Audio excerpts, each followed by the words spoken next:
Saudara, mendekati pemilu, sejumlah kampus menyerukan penyelamatan demokrasi. Namun elit politik dan pejabat negara cenderung mengabaikan maklumat para guru besar hingga mahasiswa. Padahal pengabaian semacam ini bisa berdampak pada pemilih muda yang berpindah arah atau yang terburuk tidak menggunakan hak pilihnya. Jumlah pemilih muda kategori Gen Z dalam pemilu 14 Februari nanti jumlahnya tidak sedikit, saudara. Ada 46.800.161 pemilih atau sekitar 22,85% dari total daftar pemilih tetap. Sementara itu, Indeks Demokrasi Indonesia berada di peringkat 54 dari 167 negara berdasar penilaian dari Economist Intelligence Unit dengan skor 6,7. Indeks demokrasi di Indonesia masuk dalam kategori cacat. Dalam skala penilaian 0 sampai 10, makin tinggi skor yang diperoleh, maka kualitas demokrasi suatu negara diasumsikan baik. Tapi sayangnya, mendekati pemilu banyak kaum muda yang mengkhawatirkan demokrasi Indonesia digerus kekuasaan. Lalu apa dampaknya bagi pemilih muda? Kami akan bahas setelah tayangan berikut ini. Tapi sebelumnya kami informasikan guru besar, dosen, mahasiswa dan alumni Universitas Jenderal Sudirman Purwokerto menyampaikan kritik pada pemerintah menjelang pemilu. Guru besar Unsud Purwokerto Hipnu Nugroho menyebut saat ini Indonesia krisis keteladanan dan moralitas. Para akademisi meminta pemerintah mengutamakan kepentingan nasional dengan bekerja secara profesional, akuntabel, dan tidak berpihak. Para guru besar dan pengajar menilai saat ini tengah terjadi krisis moralitas dan keteladanan. Pemerintah pun didesak untuk segera melakukan evaluasi. Dikhawatirkan akan menimbulkan dengan ini menyampaikan keprihatinan yang mendalam dengan gejala bundarnya sikap kenegarawanan dari Presiden Republik Indonesia Joko Widodo. Hentikan penyalahgunaan sumber daya negara untuk kepentingan pelanggaran kekuasaan. Selain kepada hukum dan prinsip demokrasi, Anda bertanggung jawab kepada Tuhan. Kritik dari kampus tentang kemunduran demokrasi dalam penyelenggaraan pemilu kian meluas. Guru besar, dosen, mahasiswa, dan alumni Universitas Jenderal Sudirman Purwokerto menyampaikan kritik kepada pemerintah jelang pemilu. Guru besar Unsud Purwokerto Hipnu Nugroho menyebut saat ini Indonesia krisis keteladanan dan moralitas. Ini kan kalau kita lihat kan satu, kita itu krisis keteladanan, krisis moralitas, kemudian penegakan hukum yang tanda petik tidak maksimal. Kita lihat angka korupsi itu anjlok 40 dalam sejarah pemerintahan. Ini suatu luar biasa. Sehingga bagaimanapun nantinya pemerintah siapapun ke depannya kayaknya harus betul-betul evaluasi bagaimana kondisi ini tetap jalan dengan baik. Jangan sampai terjadi adanya reformasi jilid 2. Itu jangan sampai. Tak cuma di kampus, sejumlah mahasiswa di Jabodetabek juga turun ke jalan menolak pemilu curang. Selain orasi di tengah jalan, mahasiswa juga membentangkan spanduk di beton pembatas bertuliskan "Makzulkan Jokowi, tolak pemilu curang".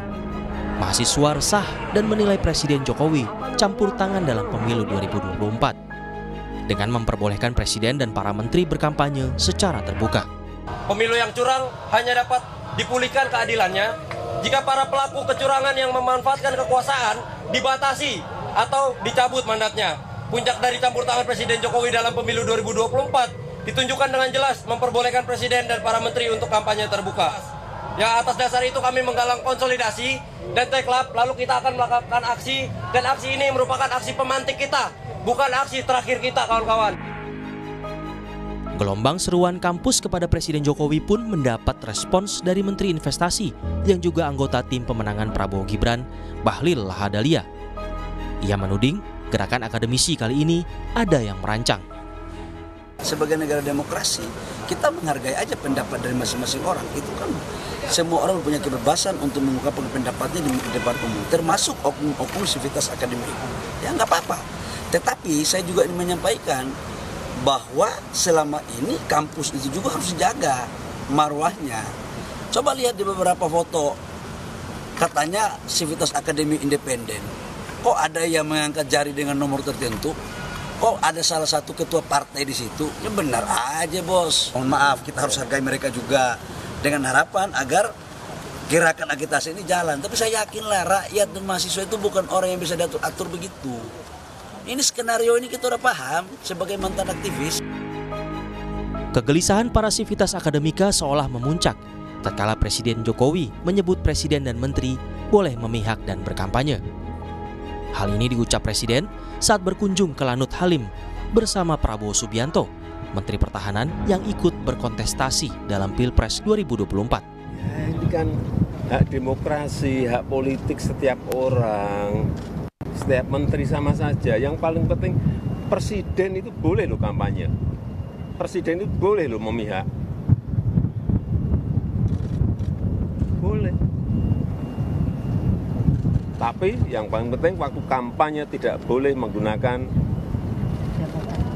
fasilitas negara. Boleh, Pak. Kita ini kan pejabat publik sekaligus pejabat politik. Masa gini nggak boleh berpolitik, nggak boleh. Menteri juga boleh. Namun 2 minggu berselang, setelah muncul desakan akademisi dari sejumlah kampus, Presiden Jokowi menyatakan tidak akan berkampanye di Pilpres 2024. Ini saya ingin menegaskan kembali pernyataan saya sebelumnya bahwa presiden memang diperbolehkan undang-undang untuk kampanye. Dan juga sudah pernah saya tunjukkan bunyi aturannya.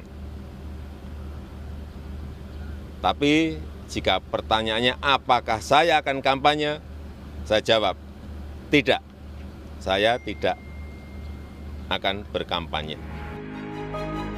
Hingga kini, sedikitnya ada 30 kampus dari berbagai kota yang menggelar mimbar akademik.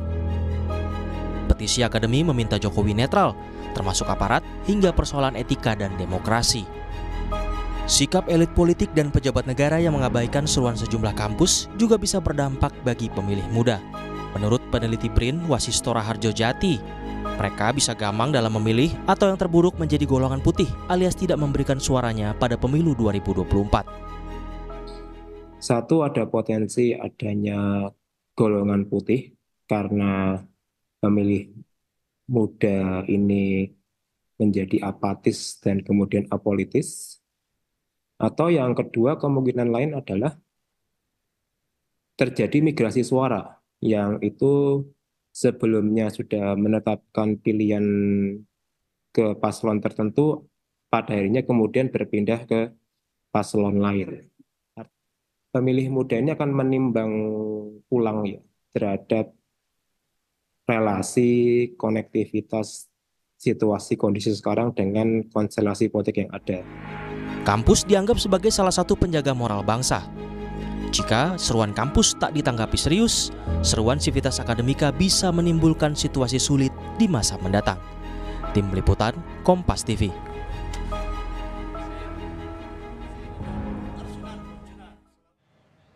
Kritik kampus atas praktik demokrasi kian meluas. Apa dampaknya terhadap pemilu, terlebih bagi pemilih muda? Kita akan bahas bersama Simon Petrus Cahyadi, Rektor Sekolah Tinggi Filsafat Driyakara. Lalu ada Billy Mambrasar, Staf Sus Presiden, dan Wasistora Harjojati, peneliti Badan Riset dan Inovasi Nasional. Selamat malam semuanya. Selamat malam. Terima kasih sudah bergabung bersama kami di Sapa Indonesia Malam. Pak Simon, Sekolah Tinggi Filsafat Driyakara juga angkat bicara soal demokrasi Indonesia menjelang pemilu 2024. Apa yang disampaikan, yang ingin disampaikan oleh Driyakara untuk Presiden? Terima kasih Mbak Ines. Pertama-tama yang menjadi core, yang menjadi inti dari persoalannya, itu kan apa yang sudah sebenarnya diungkapkan pada waktu 1998, yaitu persoalan KKN, korupsi, kolusi, kong kali kong, artinya main bersama, dan nepotisme. Dan nepotisme itu kelihatan kuat dengan pencalonan putra dari Pak Presiden. yang kemudian terbukti secara etis, jadi persoalan etis nih, bukan persoalan elektoral. Secara etis itu keliru atau berat, pelanggaran berat. Itu sih menurut saya. Dan suara-suara itu kan muncul sesudah itu. Dan kelihatannya responsnya menjadi sangat keras dari pihak masyarakat, khususnya kalangan akademisi. Begitu, Mbak. Suara dari akademisi ini kan bermunculan termasuk dari Driarkara. Sampai saat ini masih terus menggaungkan soal menuntut demokrasi yang adil, pemilu yang juga jujur dan adil. Menurut Pak Simon, apakah suara-suara akademisi ini sudah didengar oleh Presiden? Tadi sudah kita dengar ya, bahwa rupanya gelombang ini tadi Pak Presiden mengatakan bahwa dia tidak akan kampanye. Tetapi pertanyaannya begini, ya, apakah Pak Presiden bisa dipercaya begitu? Kenapa? Karena beberapa kali omong A, kemudian nyatanya B, lalu A, lalu B begitu. Itu misalnya dalam konteks pemilu 2024. Ya, lalu menjadi sangat problematis begitu. Ya. Kalau orang seperti tukang bajai, kasih sen ke kiri, beloknya ke kanan, apakah orang itu sering misalnya, apakah kemudian bisa dipercaya? Itu pertanyaan saya. Oke, Pak Petrus, konteksnya kalau Anda melihat tadi kan bilangnya apa yang dilakukan apa. Dalam konteksnya menjelang pemilu 2024 contohnya apa? Itu tadi bahwa tidak berkampanye. Barusan tadi kan dikatakan dalam berita itu. Ya. Beliau mengatakan tidak berkampanye, ya kan? Padahal kampanye itu kan tidak berkampanye atau boleh berkampanye sebelumnya dia membuat pernyataan, bahkan pernah pernyataan kedua dengan tulisan besar. Tetapi saya bukan ahli tata negara ya, tapi kan kita tahu juga diskusi itu selain tidak boleh berkampanye, masih ada dua aturan lain, yaitu berkaitan dengan kalau dia kemudian tidak menjadi calon, dan yang kedua itu berkaitan dengan penggunaan fasilitas negara, dan yang ketiga berkaitan dengan cuti. Ini hal-hal yang terakhir kan tidak dikatakan. Jadi dia mengambil satu hukum, lalu kemudian mengatakan itu seakan-akan pernyataan resmi, tapi tidak mengatakan dua hukum yang lain. Itu yang menurut saya problematis. Baik, ketika Presiden menyatakan tidak akan berkampanye itu belum cukup menurut Anda, Pak Petrus? Menurut saya belum cukup. Yang Anda harapkan konsekuensi dari situ harus ditarik. Hanya sekarang kita berpacu dengan waktu. Apakah kemudian cukup efektif itu? Karena waktunya sangat mendesak. Terima kasih, Pak. Baik, Mas Billy, sebagai staf sus Presiden, sebenarnya Presiden mendengar nggak sih suara-suara dari akademisi yang sampai sekarang masih terus bergaung? Pertama, bahwa hak untuk memberikan suara, aspirasi, seperti yang dilakukan oleh sekarang, berekspresi merupakan bagian dari demokrasi yang kemudian diberikan keleluasaan oleh Presiden. Dan kalau ditanya Presiden mendengar, ada tim khusus yang kemudian melakukan telaah untuk melakukan respons, tentunya mengikuti sistem kenegaraan yang ada.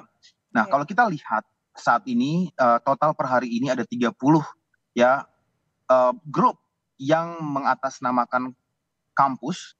Ya, kenapa saya bilang mengatasnamakan kampus? Karena misalnya untuk UGM sendiri dari 450 guru besar, ada sekitar ya sekian lah yang jauh dari angka 450 guru besar yang kemudian melakukan ekspresinya. Jadi saya tidak bilang partisan, tetapi representasi kecil dari yang melakukan ekspresinya tersebut. Itu kalau untuk UGM aja, ada dari 450 guru besar, ada sekian kecil sekali guru besar dari jumlah keseluruhannya, tidak semua melakukan ekspresi yang sama. Jadi kalaupun sedikit itu menurut Anda apa artinya? Kalau dari 30 kampus itu ada 4.550 kampus dan 30 kampus yang mengekspresikan. Artinya juga kecil representasinya, tapi bukan berarti Presiden kemudian tidak merespons. Presiden mendengar dan melakukan telaah yang mendalam. Nah, sebenarnya kalau tadi sempat di-quote oleh Kompas yang mengatakan seolah-olah demokrasi Indonesia mengalami kemunduran dan menggunakan indikator dari Economic Intelligence Unit. Kalau kita lihat di 2013 pertama kali Presiden memerintah itu, peringkat Indonesia itu di peringkat 54 dengan skor di bawah rata-rata dunia. Saat ini itu sebenarnya indeks demokrasi Indonesia itu naik ke 52 dengan skor yang juga meningkat menjadi rata-rata 6,7 dari 10. Jadi jangan sampai media melakukan distorsi informasi dengan cherry picking informasi yang kemudian melakukan disinformasi. Karena saya berikan juga contoh ya Mbak ya, di tanggal 14 Januari kemarin 2023, Forum Rektorat se-Indonesia itu menyatakan apresiasi atas kinerja positif Presiden Jokowi. Ini media kemudian tidak menggembar-gemborkan. Jadi kemudian ketika representasi kecil yang melakukan ekspresi seperti saat ini lalu kemudian di blow up dengan jarak deklarasi yang kemudian cuma jarak sehari 2 hari dari tiap kampus, tentu kita bisa berasumsi dong kalau ada kepentingan dan ada manuver politik di dalamnya. Anda melihat ada yang menunggangi ini, pernyataan Anda itu tadi? Tentu bisa kita berasumsi seperti itu karena 30 kampus yang tidak merepresentasikan seluruh guru besar, tidak merepresentasikan 4.550 kampus seluruh Indonesia, yang jarak deklarasinya itu sedikit demi sedikit, yang kemudian tadi ada pimpinan partai di salah satu kelompoknya, bagaimana mungkin kita tidak bisa berasumsi kalau mungkin bisa jadi. Tetapi kepentingan presiden, kepentingan kami di sini pemerintah adalah menjaga kondusivitas, keamanan, agar tidak ditunggangi untuk kepentingan-kepentingan yang membuat instabilitas. Oke, baik. Pak Petrus silakan ditanggapi. Terima kasih. Pertama, cara berpikir ini sesat. Karena kalau kita lihat tadi core yang disampaikan oleh para guru besar, itu bukan persoalan yang bisa diukur dengan jumlah. Bagaimana bisa mengukur bahwa dengan jumlah persoalannya tidak penting? Itu pertama. Persoalan etika itu tidak bisa dikuantifikasi dengan prosentasi berapa persen ini, berapa persen itu. 1. 2, kalau kita lihat spektrum dari semua yang terlibat, itu dari Sabang sampai Merauke. Dan semuanya sama punya keprihatinan. Ini kan juga sudah menunjukkan bahwa ini luas. Itu sih Mbak, tanggapan saya, singkat dan lugas. Jadi tidak masalah jumlah ya, tapi spektrumnya ini luas. Gimana Mas Billy? Nah, jadi dan saya tadi belum menambahkan satu lagi faktor bahwa saya mencontohkan di negara lain seperti di Inggris itu undang-undang untuk menyampaikan pendapat oleh sivitas akademika kampus itu dilindungi dan ada undang-undangnya sendiri. Akan tetapi dengan syarat bahwa setiap melakukan ekspresinya, setiap kampus ini harus melakukan kajian yang mendalam dan kajian yang saintifik yang dapat dipertanggungjawabkan ketika mereka melakukan ekspresi aspirasi mereka. Dan ini kalau guru besar loh yang menyampaikan pendapatnya itu. 450 guru besar di UGM, ada berapa guru besar yang menyampaikan ekspresi? Apakah 450-nya? Ya kan? Jadi bukan berarti kemudian kita bisa meremehkan jumlah kita atau tidak, tapi apakah sudah ditanya oleh Pak Petrus guru besar yang lain kenapa mereka kemudian tidak melakukan ekspresinya? Dan dari pengalaman saya berkeliling ke 30 provinsi, puluhan dosen dan guru besar juga menyampaikan aspirasi di mana mereka mengapresiasi kinerja Presiden Jokowi. Termasuk pada tanggal 14 Januari, coba Bapak menjawab, kenapa 14 Januari 2023 Forum Rektorat se-Indonesia menyampaikan apresiasi terhadap kinerja Presiden Jokowi. Kenapa itu kemudian tidak digembar-gemborkan, tidak dipublikasi? Kemudian kenapa itu tidak di-quote, ditutupi dengan aspirasi yang disampaikan oleh sejumlah guru besar. Dari 450 guru besar, saya ambil contoh UGM ya, hanya sejumlah ini. Jadi seolah-olah satu gelombang besar ditutupi oleh satu titik, distorsi media, kemudian media memainkan ini, pasti kita berasumsi kemungkinan ada kepentingan yang akan mendrive untuk kepentingan tertentu, begitu. Jadi jangan kemudian... Saya berikan kesempatan Pak Petrus untuk menanggapi ini. Cara berpikir ini sekali lagi tidak tepat, Pak. Minta maaf saja. Cara berpikir Bapak juga tidak tepat, Bapak. Alasannya adalah bahwa tadi aspirasi itu berkaitan dengan misalnya saja prestasi, membuat jembatan. Itu aspirasi ya, penghargaan, maksud saya apresiasi. Tapi berkaitan dengan persoalan yang inti yang disampaikan oleh para guru besar dan warga Civitas Akademika, itu persoalan etika sekali lagi. Lu nggak bisa mengukur persoalan etika dari apresiasi terhadap pembangunan misalnya, bahwa dia baik. Oke, baik itu kan juga tetapan yang sudah ditentukan oleh MPR misalnya harus dijalankan. Kalau nggak baik malah kemudian dihantam dia. Karena proses persidangan untuk menyelesaikan masalah etika kan berlangsung sesuai dengan juridiksi. Jadi proses itu berlangsung sesuai dengan peraturan dan perundang-undangan, sidang etika jalan. Penghukuman karena proses etika jalan. Dan semuanya berlangsung dengan baik dan diperbaiki. Ya, gitu. Bahwa etika yang dilanggar itu kan kelihatan dari momen-momen yang sudah negara sendiri tetapkan. Paling kentara itu adalah dengan hasil dari Mahkamah Kehormatan. Itu sangat jelas Berarti pelanggaran Bapak etika berat. mengakui bahwa proses persidangan untuk pelanggaran etika yang telah terjadi kan sudah berjalan, sudah dan sedang berjalan. Artinya proses demokrasi sistem ketatanegaraan Indonesia Oke, Mas berlangsung. Billy, kita berikan kesempatan Pak Petrus dulu. Silakan Pak Petrus. Persis di sini masalahnya, Pak. Masalahnya kalau sudah dinyatakan sebenarnya konsekuensi dari itu harus ditarik. Tahu maksud saya? Atas Kalau dasar sudah hukum apa, dinyatakan kenapa Mas Billy tahan dulu. ini mahkamah yang menyatakan kehormatan dan itu sudah dinyatakan tidak etis, mestinya di masa lalu itu ditarik. Baik. Kemudian kalau saya tahu bahwa ini bukan persoalan etis ya, bukan soal legislasi, Baik. ya saya merasa tidak wajar kalau kemudian orang seperti itu didukung dengan kampanye yang entah belak-belakan, entah terselubung, entah secara simbolik. Oke, Pak Petrus, ketika tadi menanam angin akan menuai badai, dan badai itu sekarang kelihatan. Baik, Pak Petrus, kalau disebutkan ada, ya bisa saja itu ditunggangi oleh kepentingan tertentu. Apa jawaban Anda soal itu? Bahwa bisa, itu bisa. Tetapi kalau saya lihat konsistensinya, itu tidak mungkin. Artinya ada 1-2, oke ya, Bapak menyebut tadi 1-2. Tetapi kalau kemudian persoalan ini semua bersuara sama, itu menurut saya niscaya itu persoalan itu memang sangat serius berkaitan dengan temanya.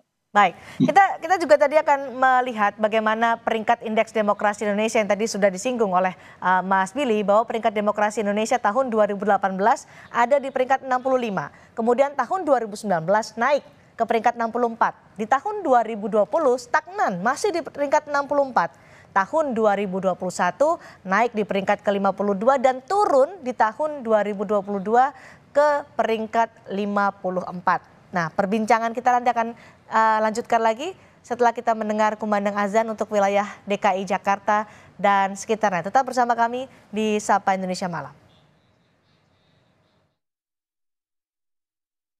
Lanjutkan kembali perbincangan di Sapa Indonesia Malam terkait dengan kritik kampus atas praktik demokrasi yang semakin meluas. Apakah ada dampaknya terhadap pemilu, terlebih bagi pemilih muda, bersama dengan Pak Simon Petrus Cahyadi, Rektor Sekolah Tinggi Filsafat Driarkara, ada Billy Mambrasar, staf sus Presiden, dan Pak Wasisto Harjojati, peneliti dari BRIN. Pak Wasisto, apa yang dilihat oleh BRIN terkait dengan kritik dari kampus atas demokrasi yang semakin meluas saat ini? Ya, tentunya kalau kritik dari kampus ini menandakan bahwa ada sesuatu yang perlu dikoreksi dan direvisi ya. Kalau kita melihat dari berbagai macam ekspresi kampus yang itu menjadi efek bola salju di berbagai macam daerah, itu artinya menandakan bahwa kampus sebagai penjaga moral, kampus sebagai penjaga peradaban, kampus sebagai penjaga kehormatan itu mulai bergerak. Dan kalaupun kampus sudah bergerak, berarti sudah menandakan adanya seruan-seruan yang itu harus diakomodasi oleh penguasa ya sebenarnya.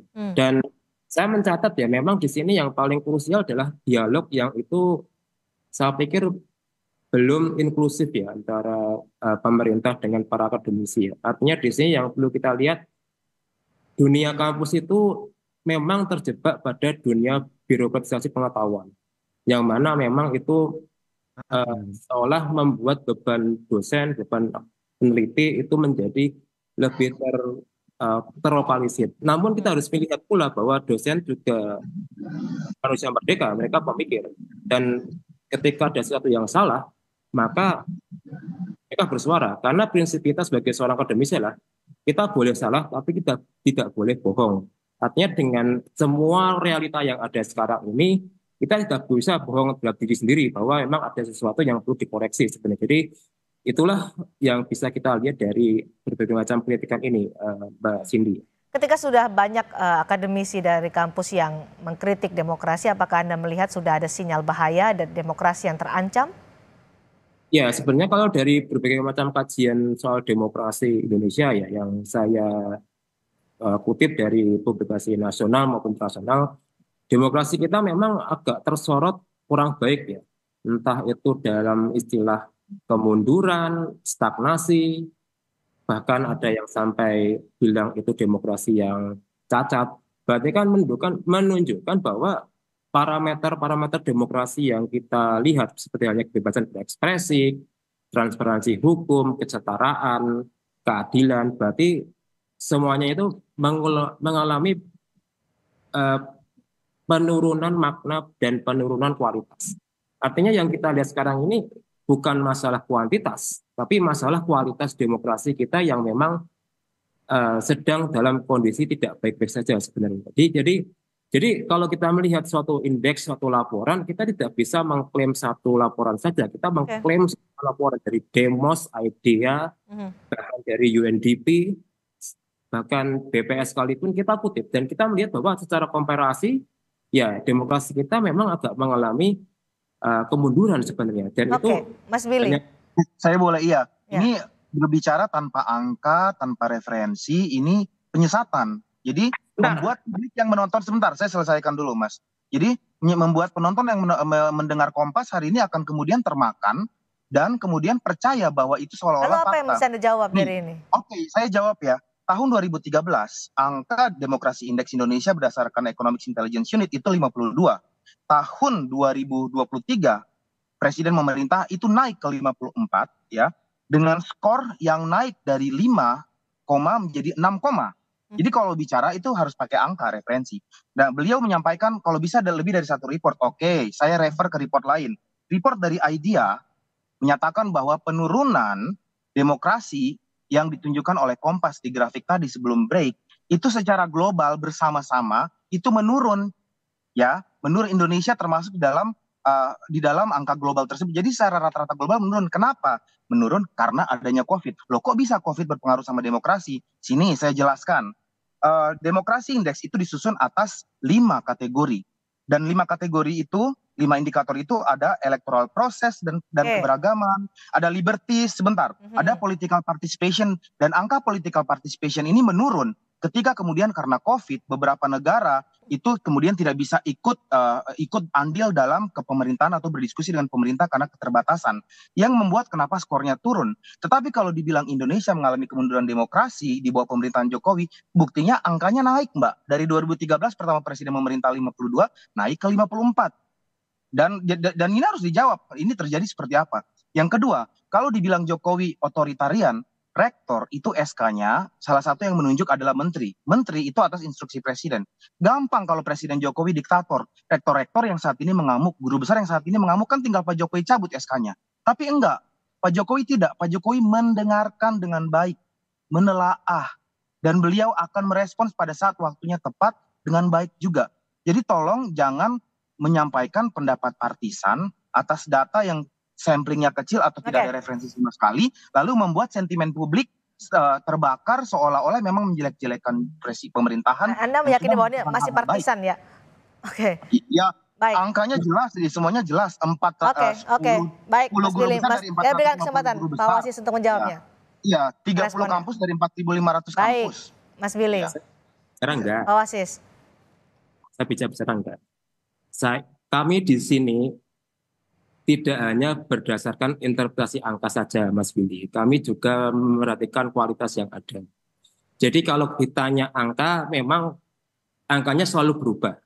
Tapi yang perlu kita lihat bahwa banyak orang luar di sana, akademisi asing terutama, itu juga menyoroti tentang Indonesia. Dan itu memang Indonesia, demokrasi Indonesia memang itu bagian dari sebuah demokrasi global yang memang tengah menurun. Nah, tentu kalau kita lihat tren itu, demokrasi itu tidak hanya menurun di Indonesia, tapi juga di level global. Nah, masalahnya adalah ketika itu dikhususkan soal Indonesia, parameternya banyak. Dan sudah banyak publikasi tentang itu. Nah, jadi kalau ditanya soal angka, memang angkanya selalu berubah, naik turun. Entah itu karena COVID, entah itu karena hal lain, dan sebagainya. Cuman, yang paling krusial adalah bagaimana kita bisa melihat partisipasi secara kualitatif ini yang kita lihat sekarang ini, apakah memang itu sudah terakomodasi atau memang yang kita lihat sekarang ini justru mengalami tekanan. Nah, itu yang perlu kita dudukan selanjutnya sebenarnya. Nah, Mbak, Kompas harusnya menarik Mas ke 2013. Saya akan masih ke Pak Wasis dulu. Ditarik ke 2013 nggak fair juga. Kompas menunjukkan dari 2018 karena Presiden Jokowi dari 2014 ditarik ke belakang, Mbak, agar bisa kelihatan bahwa angka Indonesia itu naik. Jadi Baik. tidak menyesatkan publik Oke, kita juga. akan catat itu. Saya ke Iya. Pak Wasis terlebih dahulu kembali. Tadi ini kan gelombang kritikan datang dari Sivitas Akademika, tidak hanya guru besar tapi juga mahasiswa ikut bersuara. Ketika ini sudah mulai meluas, apakah ada dampak bagi pemilih muda di pemilu 2024 ini? Tentu kalau kita melihat dari laporan riset ya soal generasi milenial, generasi Z, itu yang paling menjadi keprihatinan utama adalah soal ketidakadilan dan juga kesetaraan. Artinya memang kalau dua hal ini sudah disinggung menjadi pertimbangan memilih, tentu itu akan menjadi semacam trigger ya atau semacam pemicu bahwa nanti ini akan menjadi konsideran bagi para pemilih muda untuk bisa memilih atau mungkin menimbang-nimbang lagi apa yang nanti mereka pilih. Nah, masalahnya adalah para pemilih muda ini kan referensinya banyak. Kalau kita lihat data, memang kebanyakan pemilih muda yang didominasi milenial dan Gen Z ini dari sosial media. Dan sosial media kita tahu sendiri banyak info dan banyak juga jaringan. Jadi saya pikir apa yang direfleksikan hari ini di ruang publik dan apa yang diekspresikan di sosial media itu akan menjadi pertimbangan bagi para pemilih muda yang tadi saya bilang apakah mereka akan tetap pada pilihan sekarang atau mungkin atau mungkin golput malahan. Ada potensi untuk beralih dukungan. Mas Billy, tadi saya tertarik dengan pernyataan Anda bahwa Presiden akan merespon semua suara-suara dari akademisi, dari Sivitas Akademika di saat yang tepat. Kapan saat yang tepat itu? Karena kan kita kurang seminggu lagi nih untuk menuju ke pemilu 2024. Kalau tadi bahasa Pak Petrus, kita sudah berkejaran dengan waktu. Justru saya membalikan pertanyaan lagi, apakah ini saat yang tepat ketika kita akan melakukan pemilu dengan harapan pemilu kemudian aman, nyaman, dan kondusif, lalu partisan sekitar 30 kampus dari 4.500 kampus dan sekian profesor dari ratusan profesor, sebagian besar profesor nggak bersuara dan menyampaikan apresiasi positif atas performance Jokowi. Apakah itu juga saat yang tepat bagi mereka kemudian melakukan manuver politik untuk melakukan ekspresi ini? Kenapa tidak dilakukan sebelumnya? Apakah ada keinginan untuk agar masyarakat resah? Padahal semuanya excited untuk pemilu, semuanya excited untuk memilih, menyoblos. Jadi jangan kemudian memunculkan disinformasi dan pendapat-pendapat yang tidak berdasar yang kemudian membuat pemicunya adalah pernyataan ketika itu Presiden menyatakan boleh berkampanye, itu pemicunya. Iya, dan apakah dari tadi semua pembicara juga belum menunjukkan bukti kapan secara gamblang Presiden berkampanye. Seperti itu juga merupakan hoax dan disinformasi. Pak Petrus juga belum tunjukin Bapak bicara Presiden kampanye, tapi Presiden kampanye kapan? Kapan Presiden menyampaikan pilih anak saya Gibran? Kapan? Di mana? Tidak ada juga rekam jejaknya begitu. Jadi muncul tuduhan-tuduhan yang kemudian muncul di media nasional seperti ini dan membuat masyarakat bingung, menyesatkan. Di sinilah kita akan mengklarifikasi itu termasuk dari Mas Billy pendapatnya. Baik, Pak Petrus silakan menanggapi dan apa kemudian yang menjadi harapan ketika Presiden sudah menyatakan akan tidak berkampanye di pemilu 2024, apalagi kemudian yang diharapkan dari akademisi sekaligus juga tadi menanggapi pernyataan dari Mas Billy. Mas Billy, saya kira Presiden akan menjadi orang yang paling tolol kalau dia bicara. Kita mohon dengan menggunakan bahasa yang ini ya, Pak Petrus, mohon maaf. Oke, kalau dia bicara, maka itu saya pakai pengandaian tadi. Saya pakai pengandaian, justru saya tahu bahwa pilihan kata saya tepat. Kalau dia memang begitu, itu menurut saya akan tolol, akan bodoh.